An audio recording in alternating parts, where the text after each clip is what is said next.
سلام علی عباده الذین اصطفى أما بعد فأعوذ بالله من الشیطان الرجیم بسم اللہ الرحمن الرحیم ولو شئنا لبعثنا في كل قرية نذيرا فلا تطع الكافرين وجاهدهم به جهادا كبيرا صدق اللہ العظیم وصدق رسوله الکریم رب اشرح لی صدری ویسر لی امری واحلل عقدۃ من لسانی یفقہوا قولی۔ سورہ الفرقان کی ابتدائی 50 آیات تک ہم نے پڑھا ہے، 19واں پارہ ہے، اور آیت نمبر 51 سے میں نے آپ کے سامنے تلاوت کی ہے۔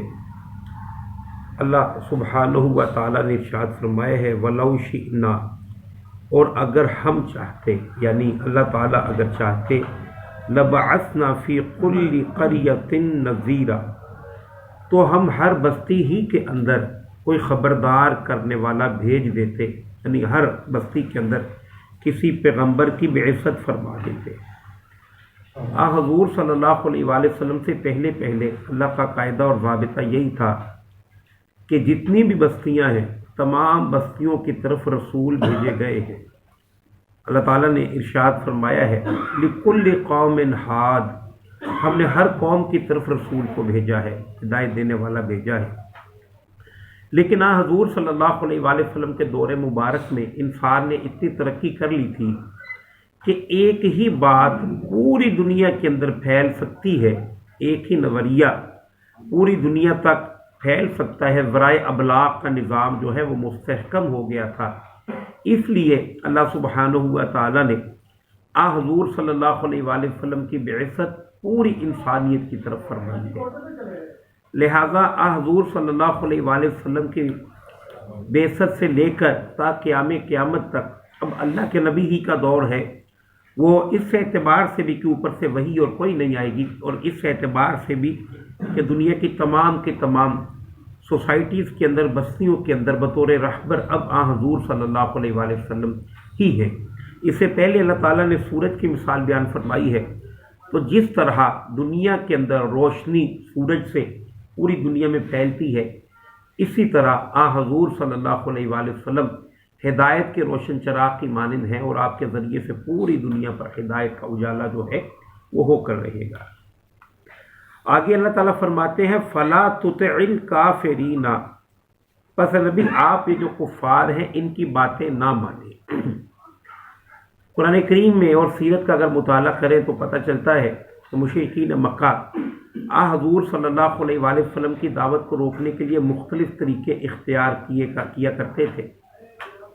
ان میں سے آخری طریقہ یہ تھا کہ حضور صلی اللہ علیہ وآلہ وسلم کے ساتھ وہ ڈیل لے کر آئے کہ ٹھیک ہے، ہم مانتے ہیں کہ آپ جس خدا کی دعوت دیتے ہیں اس کی بھی کوئی قوت ہے، لیکن جنہیں ہم پوج رہے ہیں ان کی بھی تو کوئی حیثیت ہے کہ نہیں، لہذا 1 سال کے لیے آپ ہمارے بتوں کو پوج لیا کیجئے، 1 سال ہم آپ کو خداؤں کو پوج لیتے ہیں، کچھ گیو اینڈ ٹیک کا معاملہ جو ہے وہ کیجئے۔ اب یہ بات ظاہر ہے کہ اللہ سبحانہ و تعالیٰ کے لیے قابل قبول نہیں ہے، اور شرک تو ویسے ہی دوئی پسند ہے، اور حق جو ہے وہ لا شریک ہے۔ لہذا فرمایا فَلَا تُطِعِ الْكَافِرِينَ، اے نبی یہ جو کفار ہیں آپ ان کی بات نہ مانیں، اور کیجئے گا کیا، وَجَاهِدْهُمْ بِهِ، اور جہاد کیجئے ان کے ساتھ اس قرآن کے ذریعے سے، جہادًا کبیرہ، اور یہ بڑا جہاد ہے۔ معلوم ہوتا ہے کہ حضور صلی اللہ علیہ وآلہ وسلم کو اللہ تعالیٰ نے قرآن کی صورت میں ایک شمشیر عطا کی ہے۔ اس شمشیر کے ذریعے سے دنیا کے اندر جو بھی باطل نظریات ہیں ان کا قلع کما ہوگا۔ اسی شمشیر قرآنی کے ذریعے سے لوگوں کے دلوں کے ہاتھ طہارت و تزکیہ پیدا ہوگا۔ اسی قرآنی شمشیر ہی کے ذریعے سے نبی کریم صلی اللہ علیہ وآلہ وسلم نے وہاں کے جو بڑے بڑے سردار تھے، جو ائمۃ الکفر کا حصہ تھے، وہ حضور صلی اللہ علیہ وآلہ وسلم کے غلام بن گئے۔ تو اصل پہلے 13 برس کا جو جہاد ہے، غزوہ بدر تو ہوئی ہے جا کر سن 2 ہجری میں، حضور صلی اللہ علیہ وآلہ وسلم کو دعوت و تبلیغ کا کام کرتے ہوئے 15 برس گزر چکے تھے۔ اور کل آپ کی جو زندگی ہے 40 برس کے بعد جب وحی کا آغاز ہوا تو 22 برس ہے، گویا 2/3 آپ نے اپنے اس نظریے کو لوگوں کے ہاں پھیلایا ہے، اور اس کے بعد جب قوت ہوئی ہے تو 17 برس کے بعد جا کر، معاف کیجیے گا 15 برس کے بعد جا کر شمشیر کے ساتھ جنگ کی ہے۔ وہ بدر بھی ہے، وہ احد بھی ہے، احزاب بھی ہے، اور بھی اس طرح کی دوسری جنگیں ہیں، لیکن اس سے پہلے کرنے کا کام قرآن کریم کو عام کیا تاکہ دنیا کے اندر جتنے بھی باطل نظریات ہیں ان باطل نظریات کا علمی سطح پر رد ہو سکے۔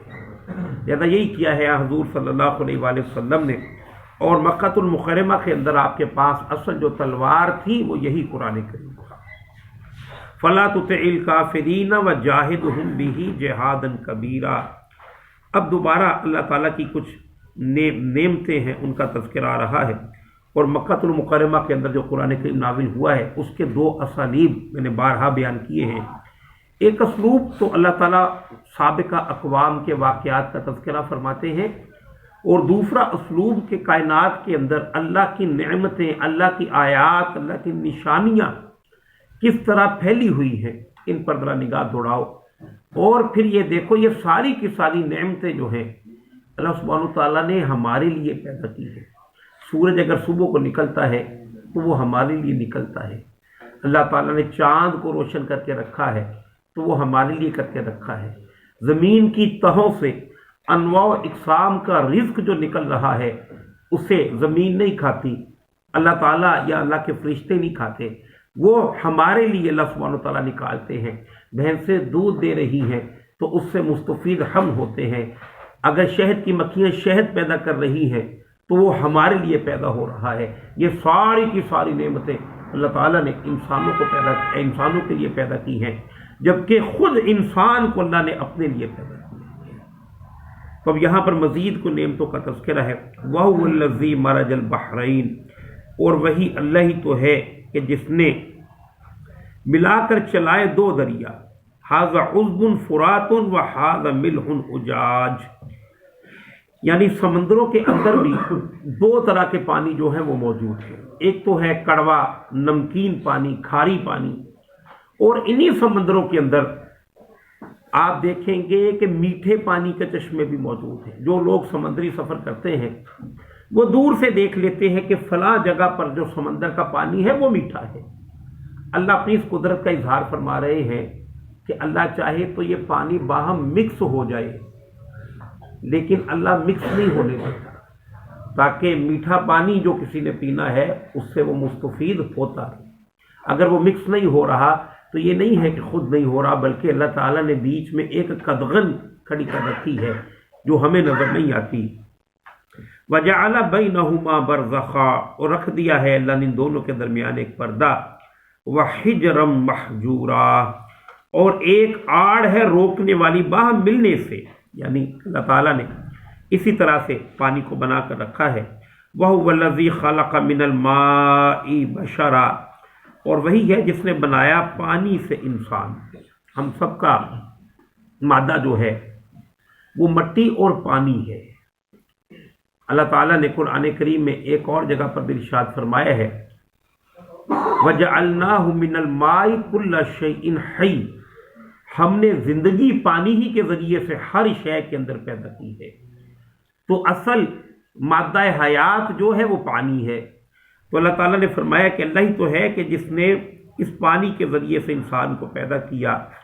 فَجَعَلَهُ نَسْبًا وَصِهْرًا، پھر بنایا اسے خاندان والا بھی اور سسرال والا بھی۔ یہ بھی انسان کا المیہ ہے کہ انسان تنہا زندگی بسر نہیں کر سکتا، اسے کوئی نہ کوئی علائق، کوئی نہ کوئی رشتہ دار، کوئی نہ کوئی سنگی ساتھیوں کی ضرورت ہوتی ہے۔ تو اللہ تعالیٰ نے یہاں کے ایک ایسا سسٹم ڈیولپ کیا کہ 2 طرح کے رشتے جو ہیں وہ عطا کیے ہیں۔ ایک رشتہ کہ جس خاندان میں آپ پیدا ہوتے ہیں وہاں پر آپ کے والد بھی ہیں، والدہ بھی ہے، پورا ددیال بھی موجود ہے، پورا ننیال بھی موجود ہے، مامے ہیں، پھوپھیاں ہیں، چچا ہیں، ان کے بیچ انسان زندگی بسر کرتا ہے۔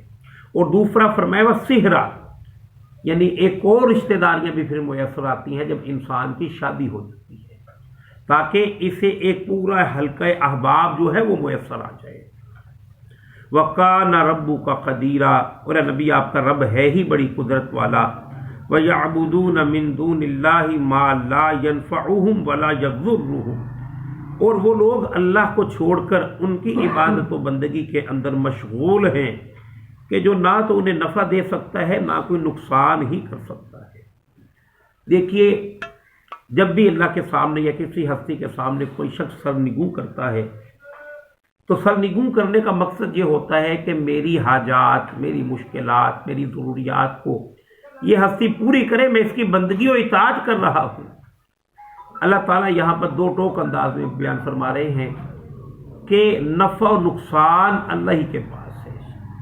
تم نے تو اپنی گردن کو جھکا دیا اللہ کے سوا کسی اور کے ہاں کہ یہ تمہاری کو مدد کرے گا، لیکن وہ قدرت نہیں رکھتا، قدرت اللہ ہی رکھتا ہے۔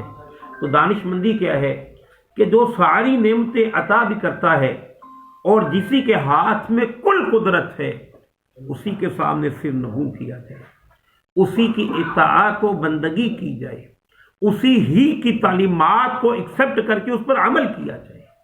اس کو چھوڑ کر کسی اور کے سامنے آپ گویا کہ جھکیں گے، خود شرف انسانیت سے بھی نیچے گر جائیں گے، شرک کے اندر بھی مبتلا ہو جائیں گے، اور اس شرک سے اخروی تو درکنار دنیاوی کوئی فائدہ بھی نہیں ہوگا۔ وَقَانَ الْكَافِرُ عَلَى رَبِّهِ ظَهِيرًا، اور کافر اپنے رب کی طرف سے پیٹھ پھیرنے والا ہے۔ وَمَا أَرْسَلْنَاكَ إِلَّا مُبَشِّرًا وَنَذِيرًا، اور اے نبی ہم نے نہیں بھیجا آپ کو مگر بشارت دینے والا اور خبردار کرنے والا بنا کر۔ آپ نے مومنین کو خوشخبری دینی ہے اور ظالموں کو خبردار کرنا ہے۔ اور فرمائیے ما اسألکم علیہ من اجر، لوگوں تمہارے سامنے میں اللہ کا میسیج کنوے کر رہا ہوں، اس پر میں تم سے کسی درجے میں کسی اجر کا طلبگار نہیں ہوں۔ الا من شاء ان يتخذ الى ربه سبیلا، سوائے اس کے کہ جو چاہے اختیار کر لے اپنے رب کی راہ کو۔ وہ اللہ تعالیٰ نے قرآن کریم میں انبیاء کی ضمن بار بار یہ بات جو ہے وہ بیان فرمائی ہے کہ انبیاء کسی بھی اجر کے طلبگار نہیں ہوتے، اور جو انبیاء کے ورثاء ہیں، علماء حق ہیں، ان سے بھی مطلوب یہی ہے کہ وہ کسی قسم کے اجر کے طلبگار نہ ہوں۔ ٹھیک ہے، اب یہ چونکہ یہ سلسلہ چلانا ہے، نماز روزہ یہ مسجدوں کا نظام چلتا ہے، خطبہ ہیں، ائمہ ہیں، ان کے ذاتی اخراجات ہیں، ظاہر ہے کہ انہوں نے اپنی زندگیوں کو اسی کے لیے اسپیئر کر رکھا ہے، ان کی خدمت جو ہے وہ کرنی چاہیے، ان کی بنیادی ضروریات کو پورا کرنے کا خیال جو ہے وہ کرنا چاہیے۔ آخر وہ کہاں سے کھائیں پیئیں گے؟ لیکن ان کی طرف سے یہ ہے کہ ان کے ذہن کے اندر یہ بات موجود نہ ہو کہ وہ اس پر کوئی پیسہ وغیرہ چاہتے ہیں، اگرچہ کہ جو سامعین ہیں ان کو چاہیے کہ ان کا خیال کریں، ان کے پاس اور کوئی وے آف ارننگ نہیں ہے تو ان کا خیال تو کرنا چاہیے، ان کی ضروریات تو ہیں، زندہ تو ہیں، لیکن یہ کہ اصل مطلوب وہی نہ بن جائے۔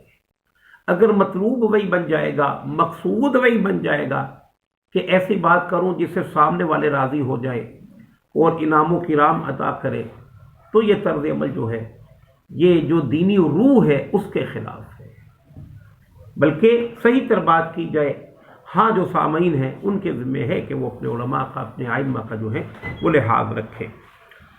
الا من شاء ان يتخذ الى ربه سبیلا، اب یہ فرمایا ہے کہ اللہ تعالیٰ کے پیغمبر کو اجر طلب نہیں کرتے، بلکہ ان کی خواہش تو یہ ہے کہ اس کلام کے ذریعے سے جو کوئی بھی چاہے اپنے رب کا راستہ جو ہے وہ اختیار کر لے۔ اور فرمایا وتوکل علی الحی الذی لا یموت، اور اے نبی آپ بھروسہ کیجئے اس ہستی پر جو زندہ ہے۔